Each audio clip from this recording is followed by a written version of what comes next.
Hello, everybody. Welcome back. This is Chapter 12, Part 2 of Strayer. Going to be talking about the Russian Revolution and Stalin through 1940. This is about where he stops it for Chapter 12 for the first part, and then we'll get to World War II later. And then we'll also wrap up with a really brief discussion of the Great Depression, which is fortunately something you'll spend weeks on next year in U.S. history. So we'll just barely touch on it here today to kind of get a global perspective.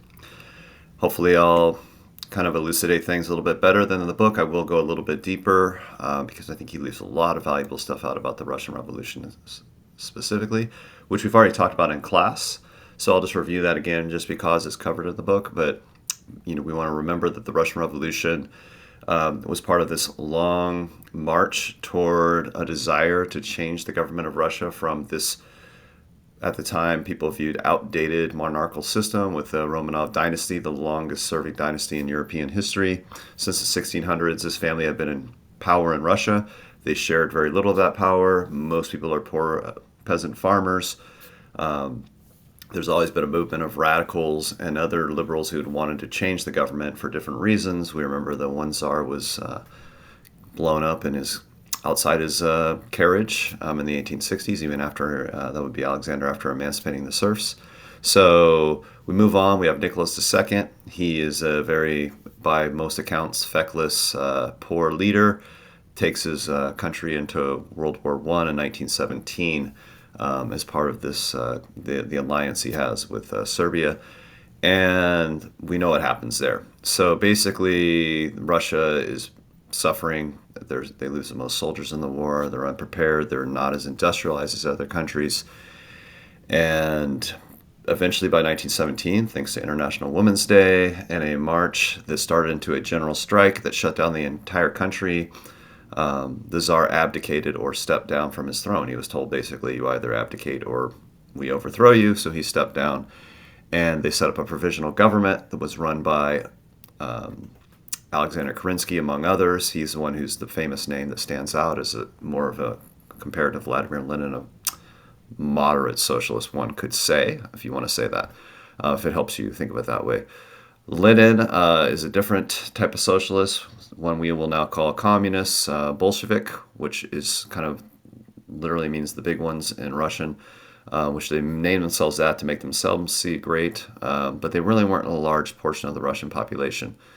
We remember that Lenin is in exile in Switzerland and other places during the time of World War I, but the Germans helped get him back into this to Russia, and he's able to lead the Bolsheviks, and they have a very organized military wing of workers who are fighters as well, led by a very capable comrade of Lenin named Leon Trotsky, who leads the Bolshevik Red Guard into overthrowing the provisional government.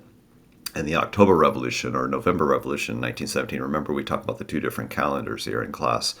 So Lenin and the Bolsheviks take over, mainly taking advantage of the discontent of the people had toward the provisional government for leaving Russia in World War I. He promised people peace, land, and bread. Land reform for the peasants, obviously, food, obviously the bread, and the peace getting out of the war. And he did that, right? He took Russia out of the war in the Treaty of Brest-Litovsk. He had to give pay a hefty price to Germany to get out of the war, but he did, giving up large swath of land with a lot of mostly ethnic minorities in the Russian Empire, but a lot of industry. And he was able to then focus on his communist revolution at home. And that leads to the civil war between the Reds and the Whites, the Reds being the Bolsheviks, and their very capable, well-trained volunteer force of Red Guards, versus the Whites, who are just everybody against the Bolsheviks. They could be people who want to bring back the Tsar, people who wanted to have maybe more of a democratic republic. The United States sent supplies and troops into Russia. A lot of countries had troops fighting in Russia to try to help the Reds, help the Whites overthrow the Reds. But the Reds were organized, they were disciplined, and they triumphed. So by the mid-1920s, or the early 1920s, by 1921, Lenin is kind of in control of what we call Russia, and then he changes that name right to this new land called the Soviet Union, or the Union of Soviet Socialist Republics. We'll look at that in the map in a second. One thing he embarks on to try to fix the economy in Russia is this new economic policy. This is not mentioned in your book, But it is important to note that Lenin kind of takes a step back and he recognizes that Russia's economy is 1/10 of what it was before the war, so it's in shambles, and he needs to do something to jumpstart that economy. I like to say jumpstart it like a car that's stalled, and the jumpstart is he's going to kind of allow peasants to have their own land. He's going to allow people to run small businesses. He will take over the banks, and we call that nationalizing when the government takes over some industries. He'll take over factories. The government will own these factories. They'll own the banks and so on. But he allows people to have their own businesses to a small degree. And so they kind of take that initiative to work and at their own pace. And the economy bounces back pretty quickly. And at the same time, he's trying to create this kind of ideal communist society, the Soviet Union. And that does come out. But unfortunately for Lenin, he dies of a stroke shortly after. Things are kind of improving. He has a stroke and then he passes away. There's a whole debate on what happens next. So this is what a slideshow I'll go over with you in class, so you get a little precursor here. But we do want to remember a few things here that, well, actually, I'll do that slideshow in a minute. But I guess I didn't copy. I thought I copied it on here. Oh, well, never mind. I'll have to look at it later in class. So we want to recognize that after Lenin died, there was a debate on who's going to succeed him as the head of the Communist Party. Is it going to be Stalin, this guy who wasn't really well known, but he was kind of a secretary in the party? He was a person behind the scenes that got a lot done, so he had a lot of connections. Or was it going to be Leon Trotsky, who was sort of a lot of people viewed as Lenin's right-hand man, if you will. He led the Red Guard. He was a very capable intellectual as well as orator, kind of a great leader. More of a speaker and so on, more erudite, more learned than Stalin. Stalin has a reputation of being, a former bank robber, not as sophisticated as Trotsky. But Stalin is actually pretty wise and shrewd, and he's made a lot of connections. And what he's able to do is label Trotsky as an enemy of the state. He gets enough people in the Communist Party to choose him as Lenin's successor through all his backroom maneuvering, if you will, and he has Trotsky exiled. Trotsky is sent out to Turkey. Ultimately, he finds his way in Mexico City, where he has a pretty interesting life there until Stalin sends an assassin to kill him with a pickaxe, Boy Scout, they say, size pickaxe, a little handle pickaxe to the head in his own office in El Coyoacan neighborhood in Mexico City. If you ever get a chance, you can go visit his home. I'll show you pictures of that when I did that a few years ago. It's a very fascinating walk through history, standing in the place where Stalin had Trotsky killed. But that's another story. Stalin takes over, and he starts his 5-year plans right away. And Lenin had already kind of started this as well. The idea with the 5-year plans is in 5 years, we're going to achieve X goal. What is the goal? It could be we're going to grow this many more put this many more acres of wheat into production, grow this many more bushels of wheat. We're going to produce this many miles of railway line, this many tons of steel, etc. So they would label a number. They had 5-year plans and everything. Okay, so all kinds of industry, education, literacy rates, you name it. So they had a lot of great things. And again, a lot of this stuff's happening under Lenin. We talked about this in class. Like they had a really good women's program called Zhenota, led by Alexander Kollontai, that's really trying to help women. They're trying to help literacy rates. So literacy booms in the Soviet Union. They definitely take an attack on religion because they look at religion as an enemy of the Communist Party. And so they have a 5-year plan also to kind of dismantle religion in the Soviet Union, or at least for the Soviet Union's government to highly regulate it. So be it Muslim or Orthodox or Jewish, they're going to limit that. Those are the 3 big religions in the Soviet Union at the time: Judaism, Islam, and Orthodoxy, kind of in reverse order. But that's another story as well. One of his big 5-year plans involves collectivization. That's kind of a big word, but what it means is they're going to take all the small farmers and collect them on a large farm. And that large farm is called a collective, everybody together. And it's owned by the government. So they take peasants, they take their land, and they say, this is now government land. It's not owned by you anymore, and you're going to work on this land. Naturally, some peasants resisted, and Stalin had them killed outright. So millions of people are going to die in this process. He called them kulaks, which kind of means tight-fisted in Russian. Anybody called a kulak is, he tended to say, oh, they're just rich peasant farmers who resist. They don't want to give up their money. But it was a word he used to to use against any of his enemies, right? Oh, you're a kulak, meaning you're an enemy of the state, you're an evil capitalist, so you deserve to die or go to the gulag, which we'll talk about later. Gulag is a work camp he would send people to far off places such as Siberia, where they would slowly work. Either a lot of them would get out, but some of them would work to their death. That's a bit of a historical misnomer there. The people who went to the gulags all died. A lot did, but a lot of people survived. But we'll talk about that as well later. So, what's Holodomor? So, Holodomor is a phrase that's really deep in Ukraine history, and this is where the people of Ukraine, in Ukraine today, resisted collectivization. They thought, this is crazy. We're not giving up our land to Stalin. So what he did is he punished them. He closed off the borders to Ukraine. He wouldn't let them leave, and then he started taking all their food that they grew, and he starved them to death. And so over the course of several years in the 1930s, perhaps 4 million people in Ukraine died through starvation.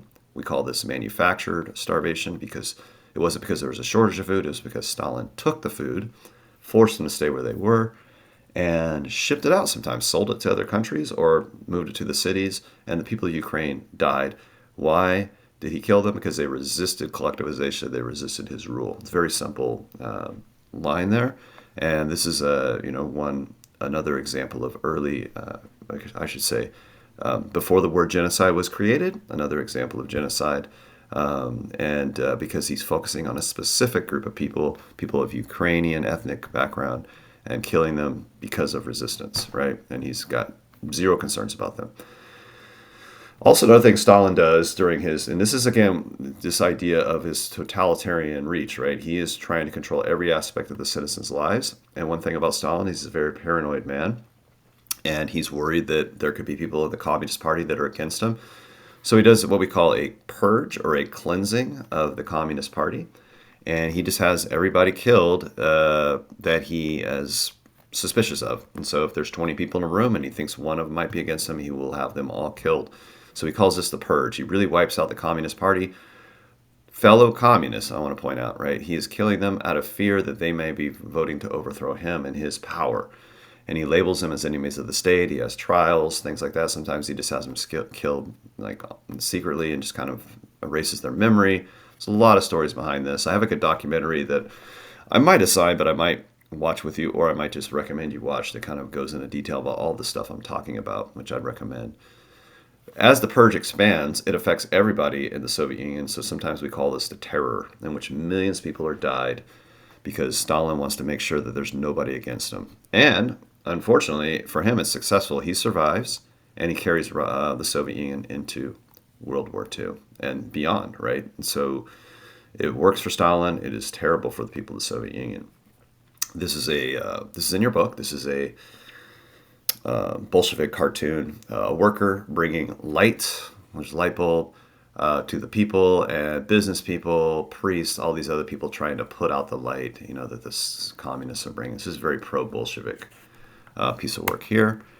This is just kind of extolling that the average person, the farmers are kind of the backbone of the Soviet Union's growth. This is part of the 5-year plan of collectivization and growing more food on the farms. And, we have women driving tractors, things like that. Another kind of powerful image. A lot of the propaganda that was used at that time kind of is supporting Stalin's goals. Excuse me. Still a little bit under the weather. Okay. So I just want to make sure I didn't forget anything there. Yep. So Stalin is industrializing Russia. He's got a nice communist society. And then that gets us to 1929. While Stalin's doing great, actually, again, the people of the Soviet Union are suffering immensely, but their economy is doing great. It is growing, right? They are producing more steel. They are producing railway lines. They're working. They may not like their jobs, but they're working. And their literacy rate's improving. So it looks like their economy is growing great. On the other side of the world, which is most of the world, that is in the capitalist worlds, part of the world, such as the United States, we have this Great Depression. It starts in 1929 with the great stock market crash in October 1929 in the United States. There's a lot of causes behind it. Some of them has to do with monetary policy, which is like, something in my economics class we would get into.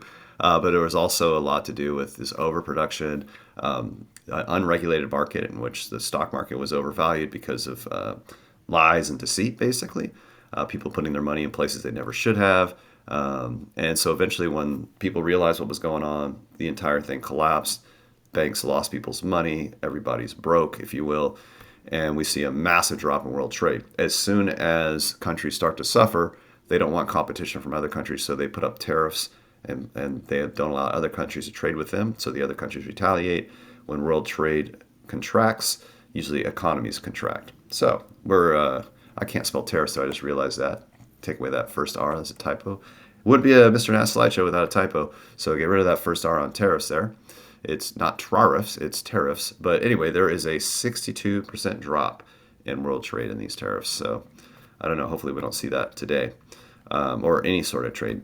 Economic slump due to tariffs being imposed. So there's also a 25 to 30% increase in unemployment. This is one of those things we say in economics. We talk about an increase in unemployment. So it means like fewer people are working, right? And so up to 25% in countries like the United States and Great Britain. The Great Britain actually did better, a little bit better. So I'll take it back. United States and other parts of Europe, but not Soviet Union. So it's interesting. But again, here's a little graph for you. So Germany, the United States are pretty high. It shows us peaking out in the 30s here, but I think it's an easy number to remember that we were around 25% most of the time of the Great Depression. It's kind of the average.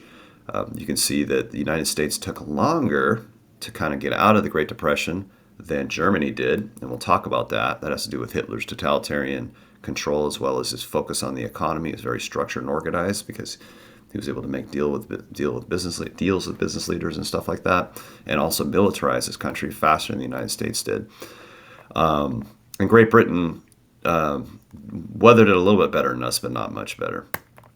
So people hit the hardest during the Great Depression are going to be the least developed parts of the world, as always, like Latin America, because we know they're kind of these export countries where they're sending certain products to Europe or to the United States, say if it's copper or beef. Well, if people in Europe don't have any money, they're not going to be buying beef from Argentina, so Argentina gets hit really hard. That's just one example. You can use that for any other country in Latin America. They're going to be the hardest hit, right? So it shouldn't be that surprising.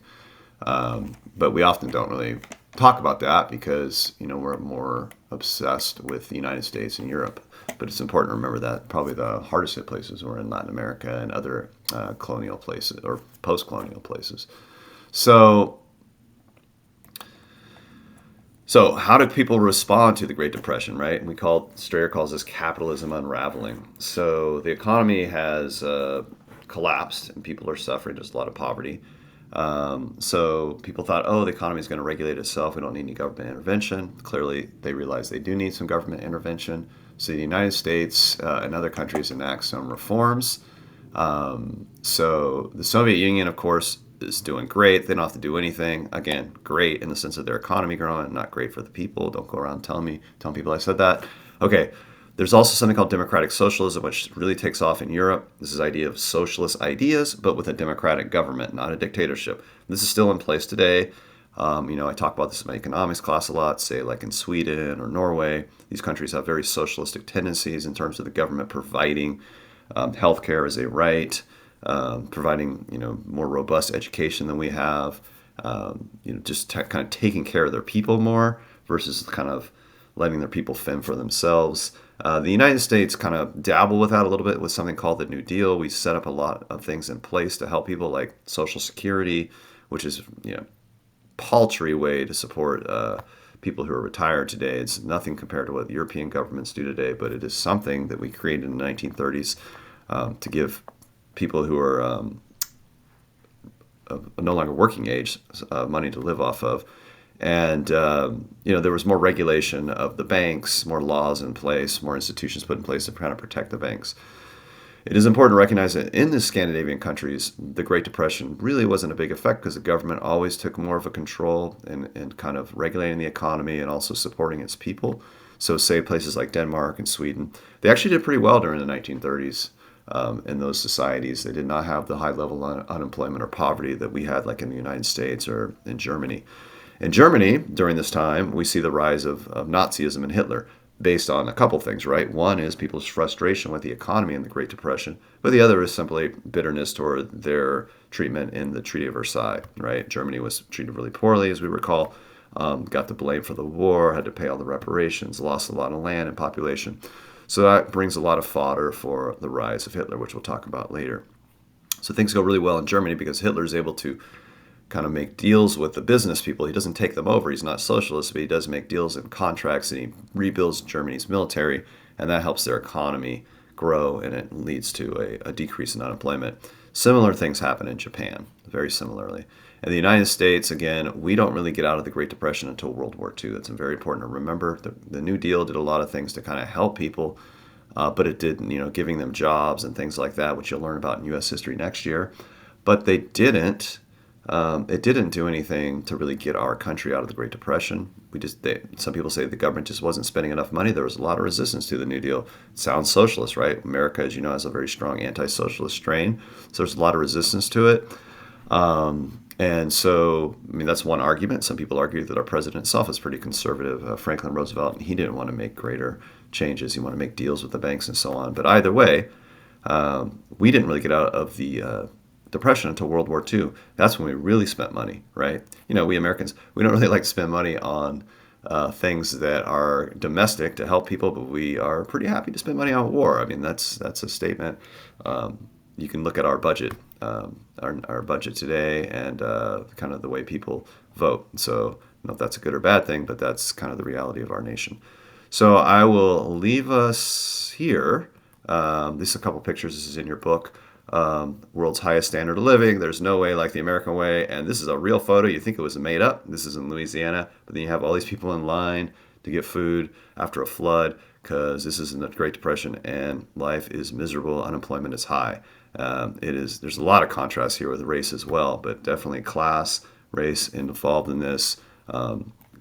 Just you couldn't make this stuff up, right? You could, but this wasn't made up. This is a real photo that a famous photographer took. You can read more about this in your book.